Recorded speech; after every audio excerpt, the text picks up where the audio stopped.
Valendo, então estamos sendo gravados, já que a gente vai falar de exposed, né, de exposição, nada melhor do que já começar aderindo a essa cultura da exposição generalizada. Bom, eu vou começar me apresentando, muitos aqui já me conhecem, eu sou o Marco Antônio, eu sou o coordenador do grupo. Eu vou, nesse nosso primeiro encontro, falar um pouco sobre a proposta desse semestre, também um pouco sobre a história desse grupo, para quem está entrando agora, sobretudo, conhecer um pouco mais do nosso trabalho, o que a gente já fez nos anos anteriores, e vou começar com algumas regrinhas digamos assim, etiqueta, né, regrinhas de como a gente pode se comportar nesse ambiente aqui virtual. Acho que todo mundo já está acostumado, mas vamos recordar algumas regras básicas. A primeira delas é a gente manter os microfones desligados para evitar ruído enquanto a gente estiver aqui conversando. Agora, é claro que na hora de se manifestar, eu quero que todo mundo fique muito à vontade para pedir a palavra, para se manifestar, etc. Aí, claro, liga o microfone e fica à vontade. Mas, fora isso, vamos deixar sempre desligado o microfone, mas as câmeras, o pedido que eu faço é que deixem ligadas, né? Eu sei que nem todo mundo pode deixar ligada a câmera sempre, né? Às vezes está num ambiente que não permite isso, etc. Mas, na medida do possível, quem puder deixar ligado, eu acho que isso melhora a qualidade da nossa interação, que já está fortemente comprometida por esse meio, mas a câmera ajuda a gente se sentir um pouco menos louco, né? Diante da tela do computador, a gente vê as outras pessoas. Mas, enfim, então quem puder fazer isso, eu peço. Outra sugestão que eu vou dar para organizar a nossa interação por aqui é utilizar o chat, né, que fica aqui na plataforma, na lateral, e eu sugiro que a gente use o chat, como a gente normalmente usa nos grupos, como um espaço assim de conversa paralela, ou seja, não necessariamente, porque às vezes a pessoa quer fazer uma pergunta mais pontual, às vezes um comentário, ou indicar um livro, ou indicar um link para algum site, alguma coisa, e às vezes fazer isso via chat é mais fácil, inclusive. Você pode colocar o link ali, pode fazer o comentário, e é uma coisa que enquanto a gente está conversando, a gente pode ir acompanhando o que está sendo escrito ali, interagindo também por escrito, por meio do chat, né? Então, acho que isso é até um complemento interessante, que no meio presencial não existe, que é essa possibilidade da gente também compartilhar coisas simultaneamente enquanto conversa, né? Então, usem à vontade o chat, e quem quiser se manifestar na hora que estiver discutindo os textos, fica à vontade para pedir a palavra e pode fazer isso também via chat, né? Colocar lá, eu gostaria de fazer uma pergunta, eu gostaria de falar, e aí eu vou sempre acompanhando, eu deixo aberto aqui, eu percebendo isso, eu vou e passo a palavra para a pessoa poder se manifestar e tal, porque assim a gente consegue organizar melhor a nossa interação. Bom, então é isso, as regrinhas aí. E outra regrinha é de que eu vou sempre gravar os nossos encontros, mas a intenção não é disponibilizar isso, assim, tornar público, mas deixar disponível só no interior do grupo, para as pessoas que não puderam acompanhar no dia, na hora, poder depois ver como é que foi a discussão, acompanhar de uma maneira assíncrona. Enfim, então eu vou depois colocar os links lá disponíveis no interior do nosso grupo. Bom, eu estou vendo que as pessoas estão entrando ainda. O primeiro dia é um momento ainda da gente também saber quem são as pessoas que vão querer acompanhar. Estou vendo já algumas caras e nomes conhecidos. Aliás, vi que a Rani acabou de entrar aí. Bem-vinda. Bom, eu vou começar então, como eu disse, fazendo uma breve apresentação do grupo, né? Assim, primeiro minha, né? Eu disse já o meu nome. Eu sou professor da Faculdade de Direito da UFMG, isso desde 2017, que eu entrei por concurso na área de Teoria e Filosofia do Direito, mas eu trabalho com esses temas há mais tempo, pelo menos desde 2014, que foi o ano que eu defendi a minha tese de doutorado, que foi na filosofia, foi no programa de pós-graduação em filosofia, e foi muito baseado, assim, trabalhei bastante com o pensamento do Michel Foucault, do meu doutorado. E assim que eu concluí a tese, eu iniciei um período de pesquisa de pós-doutorado, também no departamento de filosofia, e foi uma pesquisa com uma bolsa da CAPES, da PNPD, que era um programa que a gente tinha um vínculo de até 5 anos para desenvolver pesquisa de pós-doutorado. E o meu projeto era estudar os impactos que as novas tecnologias da informação e da comunicação têm, né, os impactos que eles produzem em diferentes domínios que são de interesse assim, da filosofia, domínios tradicionais da reflexão filosófica. Basicamente, eu pensei inicialmente 3 domínios do meu projeto. Eu estudava os impactos cognitivos, ou seja, como que essas tecnologias mudam o modo como nós pensamos, os impactos éticos ou morais, eu me interessava também os impactos na constituição dos sujeitos, das novas subjetividades emergentes, e também os impactos políticos. E aí me interessava estudar as novas relações de poder e os novos regimes e dispositivos de poder instaurados por essas, ou de alguma maneira relacionados à emergência dessas novas tecnologias da informação e da comunicação. Então, esse foi o meu projeto que eu comecei em 2014 e, naquele momento, eu criei esse grupo que chamava inicialmente Internet e Filosofia. Era um grupo que ficava na Faculdade de Filosofia e Ciências Humanas, aqui da UFMG, que é a Fafiche, e que tinha alunos da filosofia, mas tinham alunos de vários cursos diferentes, alguns da ciência da computação, da comunicação social, da educação, de vários cursos do direito também, de vários cursos diferentes, não é? Na época lá na Fafiche. Esse grupo ele funcionou de 2014 até 2017, nesses termos, né, como internet, filosofia, e nós abordamos ali vários, e foi uma oportunidade para mim de ler vários textos que para mim eram novidade, tentar aprofundar a literatura sobre esses assuntos. Uma época, assim, eu fiz um recuo para ler textos filosóficos que, embora não problematizem diretamente essas novas tecnologias, são textos anteriores à era digital, digamos assim, mas que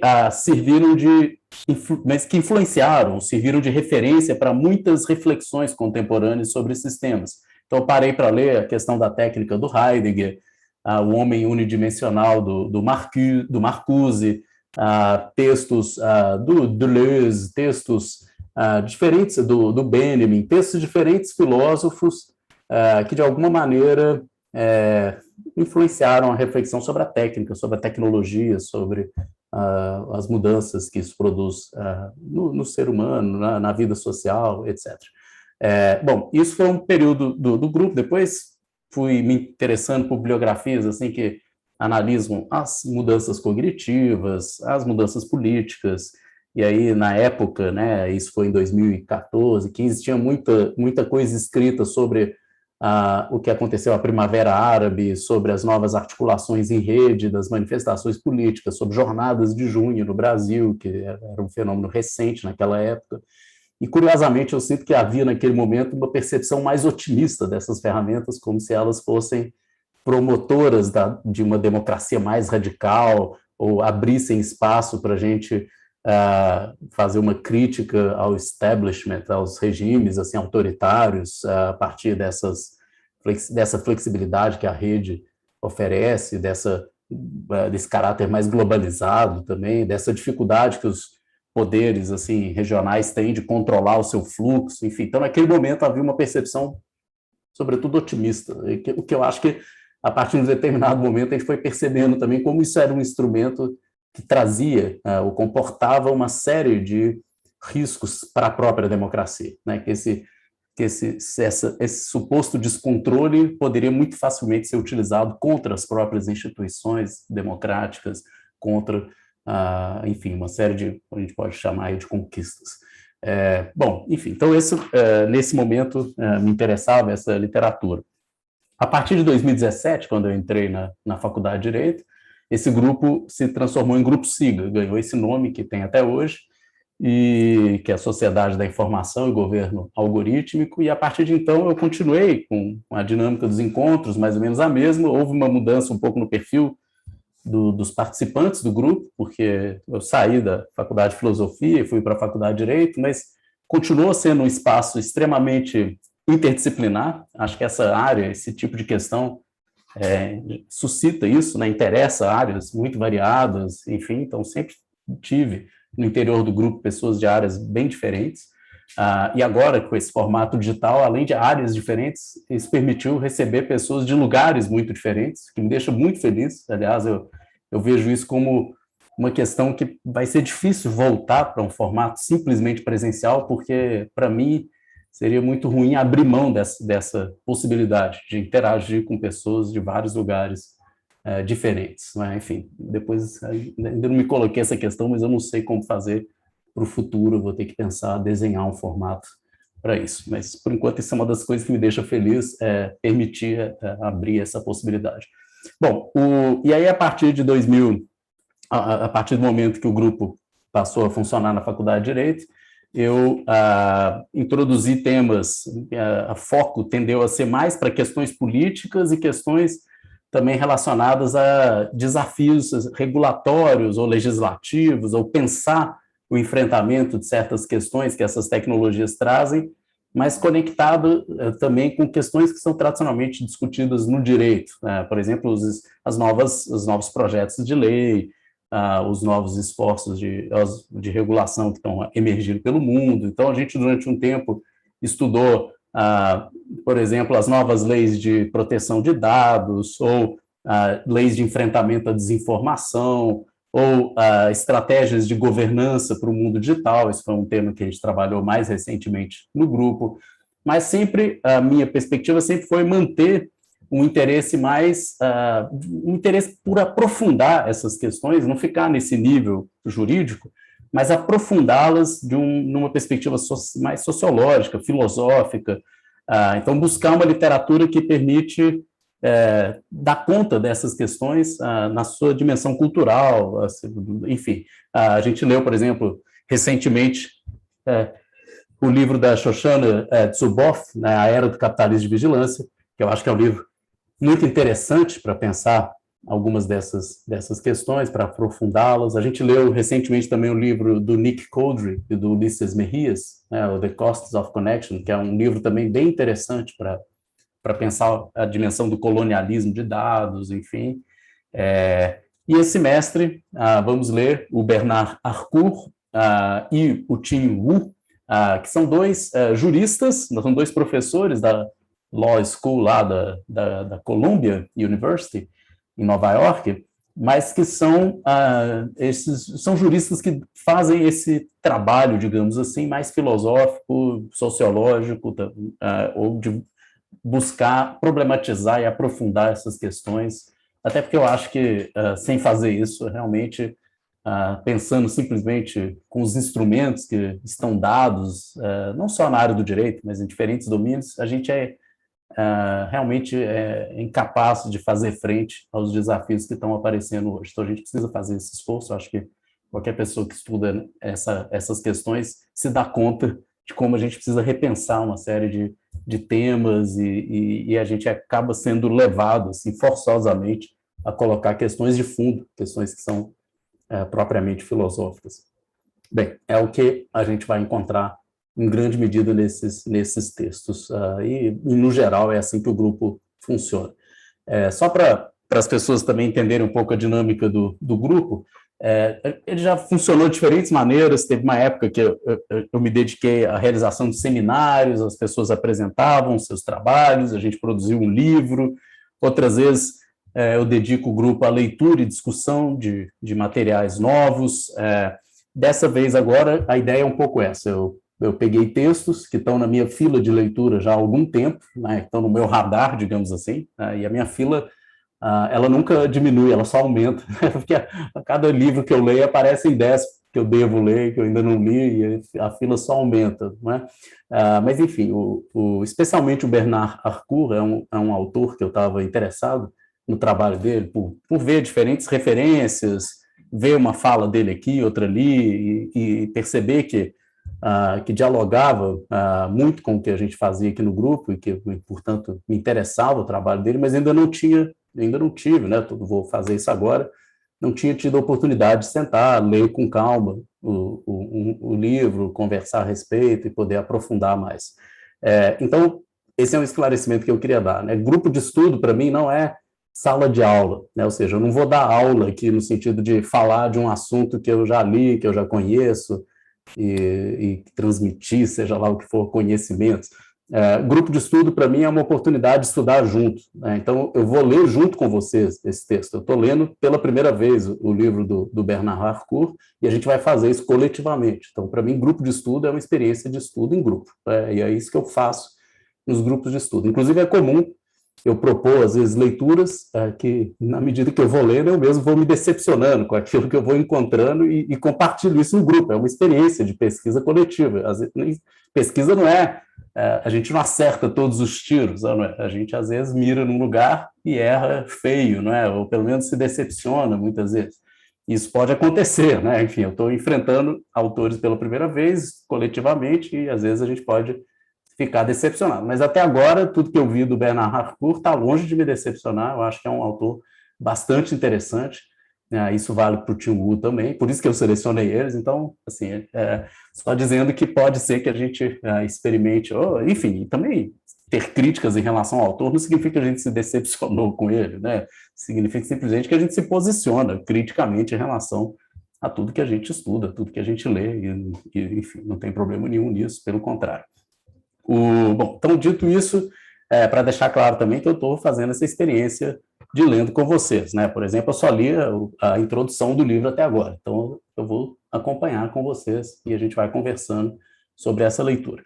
Bom, outra proposta que eu queria fazer, aliás, antes de fazer essa proposta, eu queria informar aos participantes todos do grupo que eu não estou sozinho nessa empreitada aqui de organizar e de realizar esse trabalho em grupo, que tem vários alunos de diferentes níveis de formação, alunos e alunas que estão junto comigo, colaborando, e que são os grandes responsáveis pela realização desse trabalho, que são, eu estou vendo aqui a carinha de alguns deles aqui. Vou começar pelo pessoal que está lá no começo do grupo. São 5 pessoas que estão participando junto comigo aqui, 3 estão fazendo comigo iniciação científica, que é a Júlia, que está ali a carinha dela, hello, Júlia, o Ezequiel, que eu não estou vendo aqui a carinha dele agora, não sei se ele está aí agora, e a Isabela, que eu estou vendo a carinha dela ali, hello, Isabela. Aliás, Isabela, parabéns, foi implementada hoje a bolsa dela de iniciação científica da FAPEMIG, uma das poucas bolsas que ainda existem nesse país, né? Que saiu uma bolsa só para mim dessa vez, aí foi para a Isabela, parabéns. E foi hoje, né? Acho que já ela me mandou até uma mensagem que foi implementada agora. Ok. E, além dos 3, tem o pessoal que está no mestrado, aliás, o Otávio, que está no mestrado, que eu estou vendo a carinha ali também, do Otávio, e a Giovana, que está no doutorado, que são também meus orientandos aqui no programa de pós-graduação. Então, essa, digamos que é a equipe do nosso grupo. Bem, dito isso, eu vou falar um pouco sobre uma proposta de andamento para os nossos encontros, para tornar mais dinâmico e tal. Eu sugiro que a gente faça o seguinte: primeiro, a gente evite, às vezes, ficar voltando em todas as passagens do texto e comentando parte por parte, etc. Primeiro, porque isso fica cansativo, e segundo, porque eu acho que a gente pode privilegiar o debate, ou seja, abrir mais para que a gente possa escutar, fazer conexões, ir além do texto, problematizar, fazer críticas também, se posicionar criticamente em relação ao que está ali, ou apontar para aquilo que é mais interessante, ou que é mais frutífero para a gente pensar outras questões, trazer casos para a gente pensar situações contemporâneas a partir daquilo que o texto traz. Enfim, então, eu acho que para que a gente tenha mais espaço para isso, que talvez seja o mais rico do estudo, em grupo, que aí a gente pode ouvir também pessoas que são de áreas diferentes, ou que têm aportes diferentes, e que vão ter um olhar distinto em relação ao texto. Eu acho que a gente deve... eu, pelo menos, gostaria de privilegiar isso desses encontros, e pressupor sempre que o texto foi lido, né? Ou seja, eu não preciso repetir tudo que está no texto, porque eu vou pressupor que todo mundo leu o texto ao longo da semana, e a gente vai chegar aqui para conversar a respeito do texto, e aí a gente pode falar, tudo bem, retomar quais são os principais pontos, até para organizar o debate, mas ir além, entendeu? Não ficar preso ao texto, vamos dizer assim, não ficar limitado ao que o texto simplesmente traz. Essa é a sugestão, e para que a gente tenha uma condução desses encontros que seja mais organizada e que renda mais, eu vou propor que a gente tenha sempre uma espécie de relator, né? O relator vai ser o responsável por conduzir o debate a cada dia, para não ficar sempre eu com esse papel de conduzir. Hoje a gente está começando, eu estou aqui falando de uma maneira geral mais introdutória, né? Mas depois, a cada encontro, aquele que tiver interesse, tiver disponibilidade, se sentir confortável, pode se oferecer para ser o relator. A gente pode ter 1 ou 2 relatores, às vezes, por encontro, e essa pessoa vai se propor a fazer o seguinte: pegar o capítulo que vai ser discutido naquele dia e retirar dele algumas questões ou pontos que ele considerou mais importantes, e aí ele faz uma espécie de síntese, né? Olha, nesse texto tem tal, eu selecionei, sei lá, 5 questões, tal, tal e tal, que me pareceram as mais importantes ou que me chamaram mais a atenção, né, nesse capítulo. E aí apresenta rapidamente o ponto que o autor traz e coloca alguma pergunta ou traz algum caso, complementa de alguma maneira e coloca a questão para que a gente possa, todo mundo do grupo, se manifestar, fazer outras conexões, etc. Enfim, então, o relator ele é responsável, digamos assim, por organizar o debate, né, por conduzir a conversa, por trazer questões, por sintetizar os principais argumentos que o texto traz, basicamente isso, né? Ou seja, não é para dar uma aula, né? Não é para chegar aqui com um tanto de, sei lá, slides e fazer uma longa apresentação. A ideia não é essa, mas a ideia é ser alguém que vai, para não chegar aqui na hora e ficar, enfim, perdido e tal, tem alguém que vai chegar e vai assumir e vai colocar alguns pontos e vai suscitar o debate. O bom relator é aquele que, não necessariamente o que fala muito, mas é aquele que produz o debate, ou seja, que consegue incitar as pessoas a se manifestarem, e que, portanto, coloca boas questões, traz temas que são instigantes e que provocam, de certa maneira, as pessoas a se manifestarem. Enfim, então, essa é a minha sugestão para conduzir os trabalhos. É claro que, enfim, depois de muitos anos aí organizando o grupo, né, eu falei que é de 2014, parece que é ontem, 2014, mas já tem o quê? 6, 7 anos, né? A gente já vai passar de 7 anos que estou com a experiência desse grupo especificamente. Então, já cada semestre a gente vai fazendo de uma maneira, de outra, e vai encontrando, às vezes, um formato que funciona melhor, e o digital traz novos desafios também nesse sentido, da gente pensar em estratégias de interação que sejam mais frutíferas.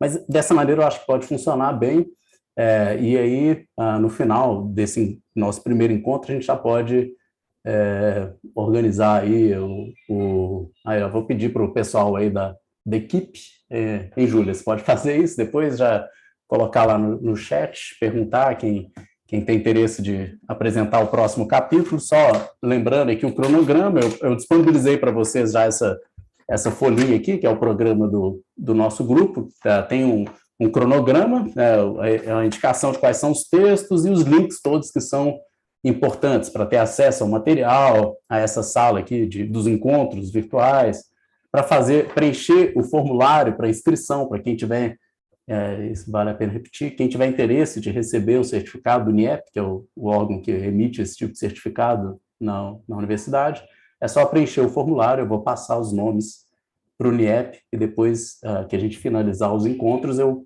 passo um novo e-mail para o INEP informando que o grupo foi concluído, quem são os alunos, quem participou, né, todos os participantes do grupo, e aí eles, a partir de então, é só entrar em contato com eles, que eles emitem os certificados, né? Mas, enfim, quem tiver interesse nos certificados, preenche lá, mas, enfim, não é pré-requisito para participar do grupo, isso é só para eu ter os nomes e os dados que eu preciso para repassar lá para o INEP. Bem, então, seguindo o nosso cronograma, a gente vai ter encontros semanais, sempre nesse horário, nesse dia, sempre segunda-feira, 6h20. E hoje eu já vou falar sobre a introdução do livro, colocar algumas questões, e na semana que vem não temos encontro, porque vai ser recesso, é o feriado do dia 2 de novembro, mas na semana seguinte, então a gente vai ter um intervalo aí de 15 dias, daqui 15 dias a gente volta a se encontrar, aí sim discutir o primeiro capítulo do livro que é o capítulo, esse George Orwell's Big Brother, né, que obviamente vai discutir essa perspectiva da noção de vigilância centralizada, que é a imagem do Big Brother, né, aquele romance que todo mundo conhece, do George Orwell, que é 1984. Enfim, e que é um tema que serve de referência, né, para os pensamentos sobre vigilância, para as questões sobre vigilância, e que é amplamente discutido e revisto hoje em dia, né, atualizado de diferentes maneiras hoje em dia, para a gente pensar uma vigilância pós-panóptica, né, que tem um modelo diferente. Bom, eu vou começar apresentando rapidamente quem vai ser o nosso primeiro autor, que é o Bernard Harcourt. Esse nome francês, obviamente, Bernard Harcourt, faz crer que é simplesmente um professor francês, etc., mas ele é muito mais um norte-americano, né? Ele é um francês que foi criado em Nova York e que é professor em Nova York da Universidade Columbia, como eu disse. Ele é da área do direito, mas ele é professor da faculdade de direito lá em Columbia, mas ele é muito mais um pensador crítico, que se debruça sobre temas como a vigilância, a punição, a teoria política, etc., e que é fortemente influenciado pelo Foucault, pelo Michel Foucault. E que hoje transita entre esses dois mundos, o mundo nova-iorquino e a Universidade de Colômbia, e também a École des Hautes Études en Sciences Sociales, que é a chamada EHESS, a Escola de Altos Estudos em Ciências Sociais de Paris, que foi onde ele também é professor já há alguns anos, e desde 2013, pelo que me consta, pelo que parece, e, enfim, foi a escola onde eu estudei também, eu acho que ESS foi onde eu estudei em 2010, 2011, foi infelizmente antes dele se tornar professor lá, então não cruzei com ele lá na escola, mas que é uma instituição, assim, tem um perfil diferente, porque não é exatamente uma universidade, mas é um espaço aberto para pesquisadores e que trabalha só em nível de altos estudos, né? Doutorado, sobretudo, mas de um tempo para cá também mestrado. Enfim, o Bernard Harcourt, ele já tem uma série de livros aí publicados. Ele, enfim, obteve o doutorado dele na área do direito em Harvard, isso no final dos anos 80. Ele é um cara razoavelmente novo, aliás, é um excelente expositor. Quem assistiu semana passada, ele participou do Congresso, né, Internacional Michel Foucault, Colóquio Internacional Michel Foucault, foi uma apresentação, aliás, muito interessante, não sei quem pôde assistir, eu compartilhei no grupo até o evento,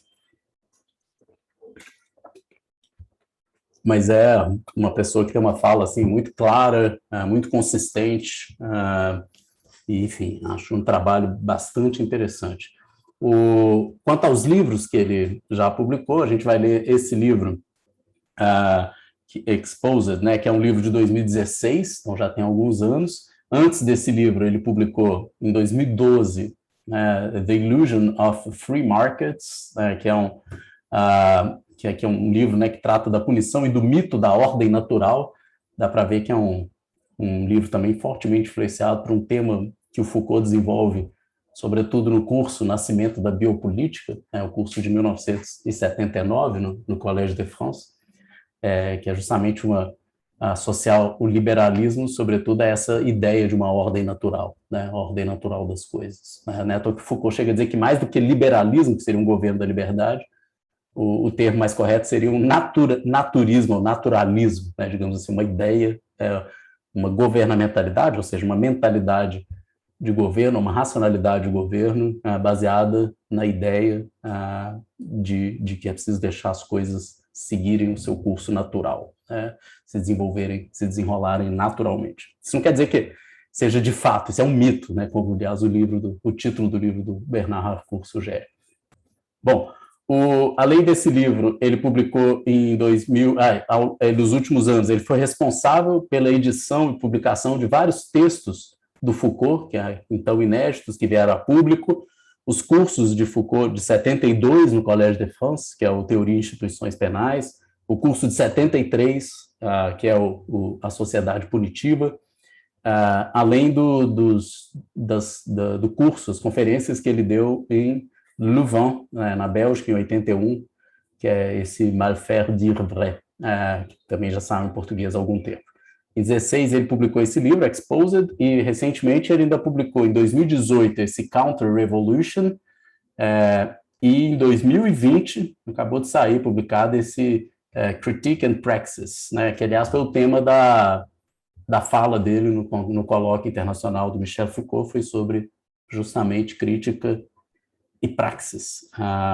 Ok, então ele já está com algum material mais recente, mas esse livro, especialmente Exposed, é um livro que foi bem assim, recebido, vi muitas referências a esse livro, né, nos últimos anos, e já há um tempo ele estava na minha fila aí de interesse, até por ele trabalhar várias questões que me interessam de perto recentemente, sobretudo o tema da vigilância e a tentativa, digamos assim, o esforço que ele faz nesse livro, que é algo que realmente me interessa muito, que é pensar uma espécie de novo regime de poder emergente a partir dessas tecnologias da informação e da comunicação, que ele vai chamar de poder que está ligado a essa experiência, essa sociedade da exposição. Enfim, então, tentar dar um passo além daquela descrição que o Foucault fez no projeto dele da analítica do poder.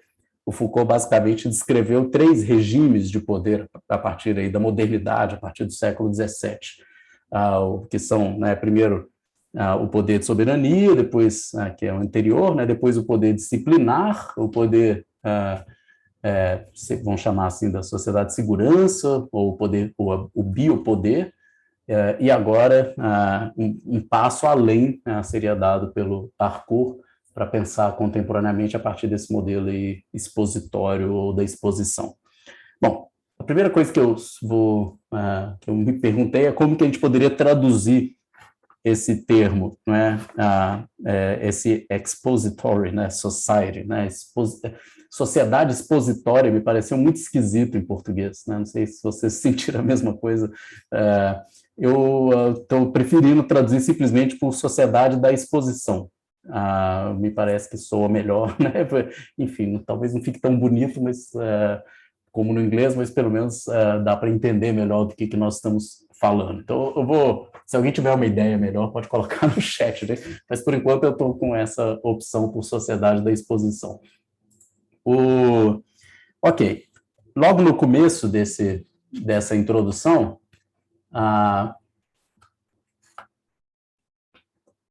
no francês ficou La Société d'Exposition. Alguém viu a edição francesa? Você viu? Sim, eu coloquei aqui agora, porque eu estranhei o nome dele, eu não conhecia, não tinha a menor ideia. Mas aí eu vi que ficou La Société d'Exposition, ficou assim. Pois então, engraçado, mas a versão original do livro é em inglês, né, não? É em inglês? O original desse livro foi em inglês, não foi não? A publicação original? Eu não confirmei, eu só olhei o nome dele e eu procurei em francês. Assim, ele escreve em inglês. Assim, na verdade, o inglês é a primeira língua dele, né? Ele é fluente nas 2 línguas, mas assim, o inglês é a língua que ele foi educado e tudo, a formação dele toda foi nos Estados Unidos. E eu estou vendo aqui que a edição francesa é de 2019, então ela é mais recente, a francesa, né? A versão inglesa é de 2016. Então, Tá aqui, foi traduzido mesmo, traduzido do inglês. Então a versão original é em inglês, né? mas seja como for, provavelmente ele fez uma revisão, né, da tradução francesa, até porque é a língua dele também, e ficou bom assim em francês. A Société d'Exposition, a gente pode adotar isso, a Sociedade da Exposição. Professor Marco Antônio, boa noite. Se existir um PDF dessa edição francesa, eu gostaria, se pudessem jogar lá no grupo, que eu leio melhor. Clica ali no link que o Rafael compartilhou. Tem um link que eu estava digitando, estava fazendo um trabalho, enquanto eu vejo, aí fica o ícone pequenino, assim. Você tem uma ideia, eu cliquei no link e já baixei, uma versão EPUB aqui que legal, obrigado. Então, não é só um link para comprar na Amazon, né? Para você baixar já o EPUB, é um link quente esse daí. Eu já peguei até ali a minha versão francesa, que eu também não tinha pegado ela não, só estava com a edição em inglês aqui. Ok, então ótimo. vamos lá, então, para o texto. Bom, esse capítulo inicial, ele tenta situar um pouco o projeto do livro, pelo que eu pude entender, ressaltando, obviamente, como que muitas coisas mudaram recentemente em nossas vidas, no modo como nós vivemos, em função dessas novas tecnologias. Ele chama aqui de New Digital Age, né, uma nova era digital, na qual tudo é passível de ser vigiado, gravado, estocado, monitorado, etc. E o interesse dele é um pouco entender como funciona, me parece que o interesse é entender, primeiro, como funciona essas novas ferramentas, que tipo de vigilância é essa, que tipo de monitoramento é esse, que tipo de... o que é feito com esses dados, de que maneira, como eles são coletados ou extraídos, enfim. Mas o mais importante, me parece, a questão principal para ele, não é só como isso funciona, mas, sobretudo, o que isso produz, que tipo de impacto isso traz, e, sobretudo, que tipo de sujeitos são constituídos nesse mundo e que tipo de poder, que tipo de regime de poder emerge. Eu estou usando aqui os termos que ele usa, mas são termos Foucaultianos, clássicos, né? Ou seja, a gente pensar novos modos de saber, novos regimes de poder associados. Então, a gente tem um novo tipo de saber, de certa maneira, todos nós nos tornamos transparentes, esse é um termo que ele usa muito aqui nessa introdução, ou seja, sabe-se sobre nós quem somos, o que pensamos, o que desejamos, o que fazemos, o que consumimos, etc. Há uma possibilidade hoje aberta de um conhecimento sobre nós mesmos, assim, que é uma possibilidade que não existia alguns anos atrás. Então, há um novo tipo de saber que emerge a partir dessas possibilidades de coleta, monitoramento, etc. Então, acho que esse é um primeiro ponto que eu acho fundamental reter, a ideia de que há uma espécie de transparência, nós nos tornamos visíveis, nós nos tornamos capturáveis, digamos assim, perceptíveis, de uma maneira que não éramos há algum tempo atrás. Então, acho que isso só isso por si só coloca uma questão interessante, né? Sempre que a gente adquire um novo tipo de conhecimento, a possibilidade de conhecer algo sobre os outros, sobre a vida deles, sobre a ação das pessoas, etc., esses conhecimentos novos, em geral, eles trazem novas possibilidades também de afetar, de agir sobre a ação dos outros, de alguma maneira guiar o comportamento dos outros, de controlar, de fazer com que as pessoas ajam de uma maneira ou não. E para usar um termo que resume isso, né, essa condução das condutas, ou essa ação sobre a ação dos outros, o termo que o Foucault usa para isso é governar. Governar, no sentido mais próprio, é isso, é agir sobre a ação dos outros, é ser capaz de alguma maneira, fazer com que as pessoas façam algo ou deixem de fazer algo. Isso é exercer uma relação, né, na qual que a gente pode explicar nos termos de uma relação de governo. Né? Bom, então, nós, na medida em que a gente adquire conhecimento sobre o outro, isso abre portas para que a gente haja sobre a ação do outro e, portanto, que a gente governe de uma maneira nova, de uma maneira diferente. Então, acho que a coisa passa por aí, né? Primeiro, nos tornamos transparentes, ou seja, conhecíveis de diferentes maneiras, e, portanto, também, e aí relacionado a isso, nos tornamos governáveis, né? Ou seja, passíveis de serem, nos tornamos conduzíveis, ou condutíveis, né? Enfim, não sei, mas passíveis de sermos aí conduzidos de novas formas. E acho que todo mundo sente isso de uma certa maneira hoje, cada vez mais claro, né? Acho que é perceptível para todo mundo como que o uso do celular, do smartphone, das redes, de tudo isso, nos expõe, né? Acho que é daí o título do livro, é muito interessante, a gente fica exposto, é como se a gente ficasse nu, né? As pessoas estão vendo, as pessoas assim, né? As big techs, né? As grandes corporações, estão vendo tudo sobre quem somos, o que fazemos, o que desejamos, etc., né, com quem nos relacionamos, quais amigos temos, os filmes que gostamos, enfim, parece que tudo está ali, de certa maneira, exposto, então a gente se expõe, né? Essa exposição é feita de uma maneira mais ou menos consciente, mais ou menos assumida, né, mais ou menos consentida, né? Todos nós, alguns são entusiastas dessa possibilidade, acho que o mundo é maravilhoso, deixa a Google saber de tudo, não tem problema nenhum e tal.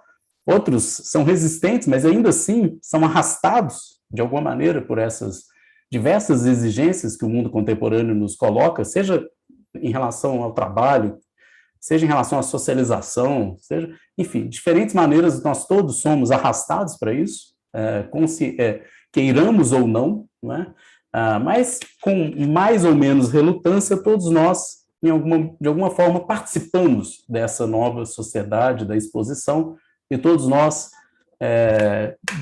também de uma maneira ou de outra, com mais ou menos relutância, estamos ali jogando esse jogo, né? Nos expondo, obtendo alguns serviços, às vezes, ou benefícios em função dessa exposição, mas, por outro lado, também a gente percebe que isso nos afeta de uma certa maneira, que isso nos conduz, isso nos guia, né? Que isso, por exemplo, quando a gente entra num espaço como o Netflix, só para dar um exemplo de uma plataforma, e quando você segue as indicações do Netflix, porque se você assistiu tal série, se você gosta desse tipo de filme, então, fulano, é assim que a Netflix age, né? Quem tem pacote Netflix, você recebe um e-mail, Marco, você vai gostar dessa nova série aqui, não é? E aí ela te indica, vai sair a nova temporada daquela série que você estava assistindo, não é?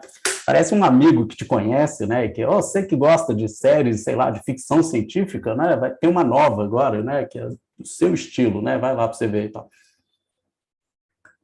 Parece inocente isso, né? Da mesma forma que a Amazon sugere produtos, da mesma forma que todas essas plataformas, ou que a Google, né, o tempo inteiro está direcionando, né, informações, filtrando, o Facebook está filtrando o feed de notícias para você, individualizado, né, personalizado, né, tudo é personalizado na internet. Essa personalização, por um lado, parece confortável, né? Olha só que bom, eles me conhecem, né? E estão me entregando aquilo que me interessa, né? Eu estou perdendo menos tempo, né? Em vez de sair procurando as coisas que estão aí, a Netflix já sabe o que me interessa e ela me indica, né? Mas, por outro lado, acho que há uma percepção também que gera um certo incômodo, que é se colocar a pergunta, bom, mas no final das contas, o que eu estou consumindo é o que eles estão me levando a consumir, né? Ou seja, eu estou sendo induzido a uma determinada prática de consumo, eu estou sendo induzido a um certo, a agir de uma determinada maneira, ou a fazer determinadas coisas, ou a ir a um determinado restaurante, porque foi indicado para mim, ou a pedir uma comida no Uber Eats, porque a Uber Eats, não sei por que, achou que eu ia, me mostrou aquilo em primeiro lugar, e aquilo tende a ser, então, privilegiado, e por aí vai. Enfim, o tempo inteiro a gente está sendo, nossa conduta está sendo, em grande medida, moldada, né? Aliás, eu me lembro de uma fala, esqueci quem era o CEO lá da Google, acho que era o Eric Schmidt, né, um daqueles diretores lá da Google, um tempo atrás, numa entrevista no Financial Times, ele, acho que em 2012, né, já tem muitos anos isso, mas na época ele dizendo que ele acreditava que dentro de alguns anos, né, acho que a gente já chegou nesse momento talvez, mas que dentro de alguns anos seria muito improvável que uma pessoa consumisse o que quer que seja sem que ela tivesse sido de alguma maneira conduzida a isso, né? Ou seja, sem que algum algoritmo, alguma plataforma, de alguma forma tivesse levado ela a conduzir aquilo, ou pelo menos incitado ela, direcionado ela para aquele consumo.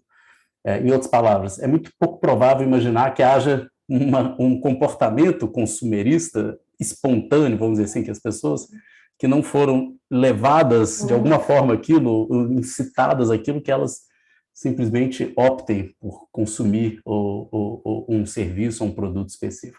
E é muito estranho, se a gente parar para pensar sobre o que nós fazemos hoje em dia, no fundo, há sempre alguma incitação algorítmica, vamos dizer assim, há sempre alguma plataforma, alguma mensagem, alguma propaganda, alguma coisa chegou até você e você foi conduzido para aquele lugar, não é? Ou para aquele produto, ou para aquele serviço. Então, acho que é um pouco isso que o Eric Schmidt estava apontando para o fato, né? Ou seja, de certa maneira, a publicidade já fazia isso, né? Já incitava o consumo, etc.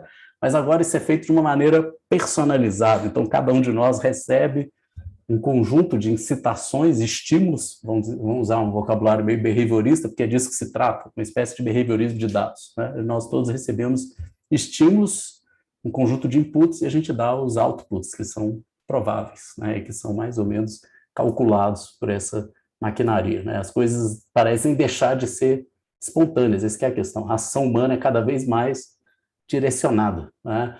E no limite a gente pode imaginar que isso traga sérios assim questionamentos ou desafios para a ideia mesmo do que é autonomia, ou seja, até que ponto a gente escolhe o que a gente faz, até que ponto a gente tem liberdade para fazer isso, aquilo, ou em que medida a gente está quase como um ratinho, né, daqueles que são simplesmente estimulados a agir de uma maneira ou de outra, e a gente nem percebe o quão manipulado nós somos, né, nesse ambiente, o quão direcionado nós estamos sendo cada vez mais, né? Enfim, eu não quero com isso suscitar visões nostálgicas, né, que acreditavam numa espécie de liberdade completamente espontânea, uma autonomia completamente pura, e que agora nós perdemos essa liberdade. Eu nunca acreditei nessa liberdade plena da humanidade, mas não deixa de ser intrigante assim, imaginar que nós estamos vivenciando estratégias cada vez mais sofisticadas, mais pervasivas, que invadem praticamente todos os aspectos da nossa vida, e mais eficientes de direcionamento, a ponto da gente realmente se colocar em questão aonde reside ainda a nossa autonomia, a nossa espontaneidade, etc. Né? Enfim, então é um pouco mais, eu prefiro colocar isso em termos assim de graus, né? Não de éramos livres, não somos mais, né? Mas graus e formas variadas de manipulação, de condução e de direcionamento da ação humana. E quando isso passa a ser feito de forma muito sofisticada, muito calculada, como cada vez mais é feito por esses tratamentos de grande massa de dados e direcionamento de informação personalizada, quando isso é feito nessa dimensão, da maneira que está sendo feito hoje, e a gente está só no começo, isso que é um dado importante, realmente suscita esse tipo de uma coisa meio, uma vertigem, né? Uma sensação de que se a gente continuar seguindo nesse processo, nessa direção, a gente vai talvez sair abrindo mão cada vez mais e mais e mais de qualquer possibilidade de espontaneidade da ação humana.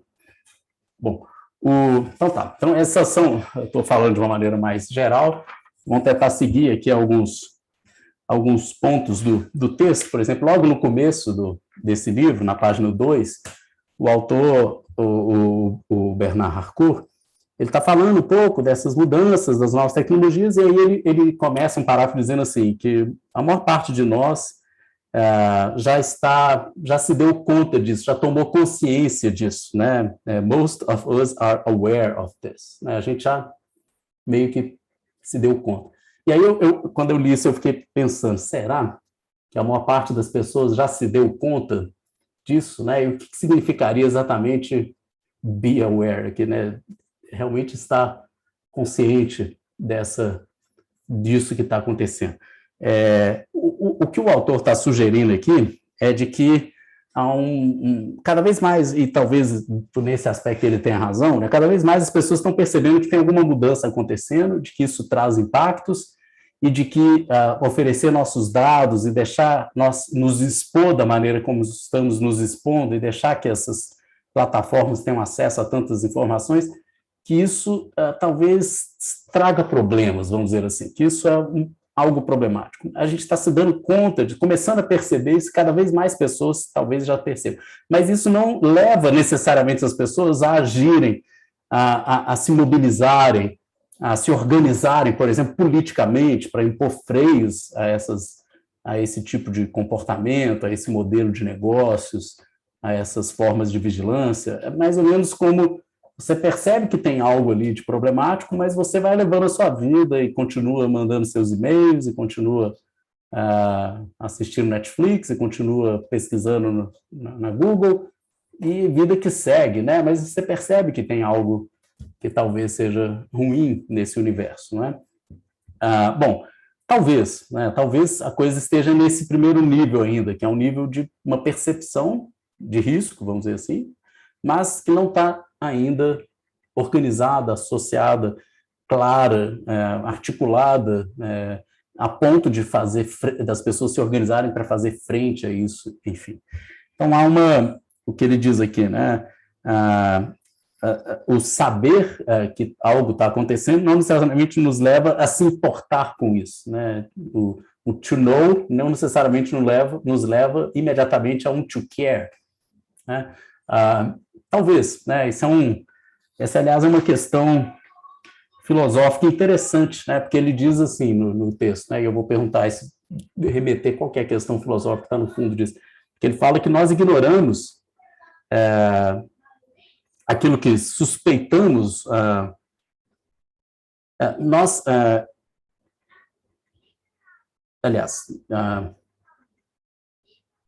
deixa eu reler essa frase aqui.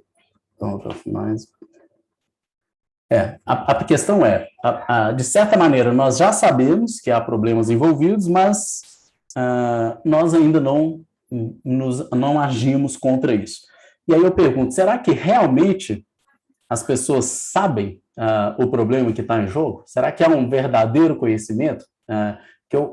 A questão aqui parece uma questão socrática. Não sei quem já viu a questão colocada por Sócrates, né, o chamado intelectualismo socrático, é aquela ideia, né, de Sócrates de que toda maldade, todo ato moralmente reprovável, ele tem na raiz dele uma ignorância. Esse é o argumento de Sócrates, né? Ou seja, é porque a pessoa não tem a sabedoria necessária para saber o que é o bem, né, que ela faz o mal. O mal nasce, portanto, sempre de uma ignorância, de um não saber.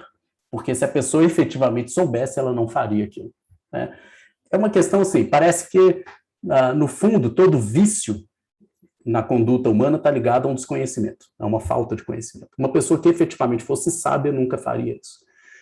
Aí alguém pode contraditar, não, mas tem as pessoas que sabem e mesmo assim são más, né? Ou seja, elas querem fazer o mal, né? Elas sabem que estão fazendo o mal e mesmo assim fazem. Só que a pergunta socrática ela é meio capciosa, porque no fundo a gente poderia se perguntar assim, mas será que a pessoa que faz o mal, ela está sabendo mesmo que aquilo é mal? Será que ela tem uma plena sabedoria? Porque não parece fazer sentido que o sábio, que soubesse efetivamente, ainda assim agisse daquela maneira. O que está em questão aí, o que é a sabedoria, percebe? Sabedoria não é ter um conhecimento de que isso pode prejudicar a pessoa, simplesmente. Talvez é mais do que isso. É saber de que prejudicar a pessoa é algo a não ser feito, por exemplo. Isso faz parte do que a gente chama de wisdom, né? A sabedoria. Não é simplesmente ter consciência de algo.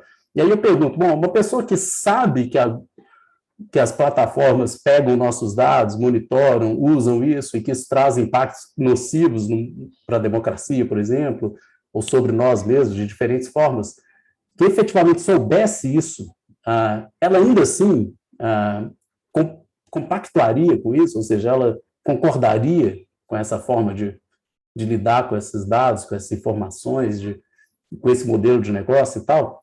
Bom, aí entra a questão, mas o que significa efetivamente saber? É saber simplesmente que a Google faz isso com as nossas informações? Talvez todo mundo saiba que eles estão estocando informações, que eles estão usando os nossos dados, informações pessoais, que eles estão vendendo essas informações de diferentes produtos para marketing, etc. Todo mundo sabe disso, num certo sentido. Mas por que, apesar de saber, a gente não faz? Porque talvez esse saber não seja um saber ainda crítico, um saber que nos leva um saber mais completo, vamos dizer assim, é um saber de parte da história. É algo do tipo assim, mas o que tem, né? Deixa a Google, né? Deixa o Zuckerberg saber o que eu estou fazendo aí, os amigos que eu tenho, né? E me indicar umas publicidades aí. Enfim, vai que eu gosto da publicidade que ele me manda. Então, aquela máxima da exposição, da sociedade da exposição, a máxima é aquela, né? Eu não tenho nada a esconder, né? Ou seja, estou cometendo crime nenhum, deixa eles saberem aí e que se dane, né? Enfim, mas será que isso não nasce de uma certa, pelo menos em parte, né, essa adesão, ou pelo menos essa indiferença em relação a tudo isso? No fundo, não há uma ignorância também, ou seja, não se dá conta da dimensão que isso tem, dos impactos todos que isso pode produzir? Eu não tenho uma resposta, não, estou colocando a pergunta, mas eu acho que no fundo há algo ainda da ordem da ignorância. A gente não pode dizer que as pessoas sabem efetivamente, ainda assim não ligam. Eu acho que quem não liga é porque ainda não sacou, né, inteiramente o que está em jogo, né? Enfim, tem algo ainda, talvez seja da ordem da ignorância, desempenhando um papel importante aqui. Bom, estou vendo que a Giovana fez um comentário. o que intrigou ela na introdução. Mas, Marco, nós vamos voltar nisso. É no finalzinho do texto. É aquela questão do virtual, Você estava falando sobre a questão da liberdade, né? E isso me intrigou, porque eu entendi que o autor tem a percepção de que existia uma liberdade, né, e restrita, e dialoga muito na ideia de não haver uma coação para essa liberação. Inclusive, ele escreve isso de forma direta no texto, né? Então, a gente vai chegar mais no final, já que você voltou aí à ação do texto, aí eu faço esse comentário. Inclusive, a Zuboff trabalha no caminho contrário, né? Ela vai dizer, não é mais uma coação como uma ideia de força, mas existe toda uma coação para você liberar aí os dados que serão utilizados. Mas aí a gente debate mais a fundo. Ok, então tá, beleza, Giovana. Ok, bom, aí talvez também tenha uma diferença, só para sintetizar essa primeira parte, que é que talvez nós saibamos algo sobre o que está sendo feito com esses dados, mas a gente duvida, ou a gente ignora, talvez, toda a gravidade que isso traz, os perigos que isso pode trazer. Enfim, então são coisas diferentes. Eu posso saber o que estão fazendo comigo, mas achar que isso não é tão grave assim, né? E talvez o meu desconhecimento, a minha ignorância resida muito mais nos impactos que isso possa trazer. Até porque esses impactos eles são sentidos gradualmente e eles têm uma escala assim, temporal que não é tão imediata. Então, parece inofensivo, até o momento que você se dá conta.